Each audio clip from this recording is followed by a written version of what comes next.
Objective చేస్తారు. So ఇవన్నీ చూసినప్పుడు నవ్వు వస్తుంటుంది. ఓవరాల్ సినిమా అయితే మీ టేకింగ్ కానీ, రవణ్ యాక్టింగ్ కానీ, సత్య అన్న కామెడీ మెయిన్ చాలా బాగున్నాయి అన్న. అండ్ సినిమా గురించి అయితే ఇంకా క్వశ్చన్స్ ఏం అడగాలనుకోవట్లేదు. అండ్ ఐ థింక్ రవి అన్న మీరు చాలా క్లోజ్ అని తెలుసు. సో రవి అన్నకి మీకు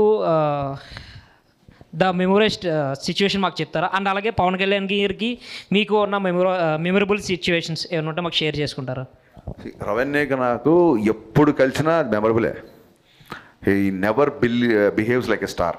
ఒక స్టార్ అంటే నిజంగా ఒక సూపర్ స్టార్ మన అన్నయ్య అయితే ఎలా ఉంటుందో, మీ అన్నయ్య ఒక సూపర్ స్టార్ అనుకోండి, మీరు ఎలా ఫీల్ అవుతారో ఆ ఫీలింగ్ ఉంటుంది తప్ప నేను అతన్ని స్టార్లా చూస్తాను తప్ప ఆయన ఎప్పుడు స్టార్లా బిహేవ్ చేయరు, ఆయన ఫీల్ అవ్వరు. Everyday is a memorable. So మన సితారా ఎంటర్టైన్మెంట్ సినిమా షూటింగ్లో ఉన్నప్పుడు రిలీజ్ అయిపోయిన తర్వాత వెళ్ళి కలిసాను.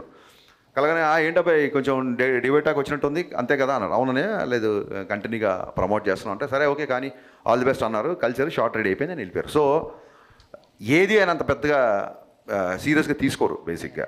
సో ఆ క్వాలిటీ నాకు బాగా ఇష్టం. అండ్ కళ్యాణ్ గారితో మెమరబుల్ సిచ్యువేషన్ ఏంటంటే గబ్బర్ సింగ్ వెనక రిలీజ్ అయిపోయిన థర్డ్ డే కలిస్తే ఆయన కూడా లాస్ట్ అంటే అప్పుడు పోస్ట్ ప్రొడక్షన్లో అప్పుడు కూడా బాగా స్ట్రెస్ అయ్యాం కదా, హెల్త్ జాగ్రత్త, నెక్స్ట్ సినిమా ఏం చేస్తున్నాం బాగా చెయ్యి, ఇప్పుడు పెద్ద సెక్స్ వచ్చింది కదా జాగ్రత్త, ఇలా చెప్పారు తప్ప ఆ సినిమా అక్కడ ఎంత కలెక్ట్ చేసింది, ఈ సినిమా ఎక్కడంత కలెక్ట్ చేసింది అసలు అడగలేదు. ఆయన కూడా అన్ని సంవత్సరాల తర్వాత అంత పెద్ద హిట్ వస్తే దాన్ని అసలు పెద్దగా నెత్తికి ఎక్కించుకోలేదు. సో అక్కడ I felt that's a best memorable sequence. అలాగే మొత్తం డబ్బింగ్ చెప్పేసిన తర్వాత ఆయన నేను ఇంజనీర్ దగ్గర కూర్చున్నాను, ఆయన డబ్బింగ్ రూమ్లో ఉన్నారు. హరీష్ ఇట్రా అని చెప్పని పిలిచారు. పిలిచిన తర్వాత ఈ సినిమా ఎంత కలెక్ట్ చేస్తుంది ఏంటి అనేది నేను చెప్పను, బట్ నా అభిమానులందరికీ నువ్వు ఒక ట్రీట్ ఇవ్వబోతున్నావు అని ఇలా షేక్ హ్యాండ్ ఇచ్చారు. సో అది రిలీజ్ బిఫోర్ ఊహించారు ఆయన. దానికి నేను అదే ఆ షేక్ హ్యాండ్ ఎప్పుడు లైఫ్లో మర్చిపోలేదు.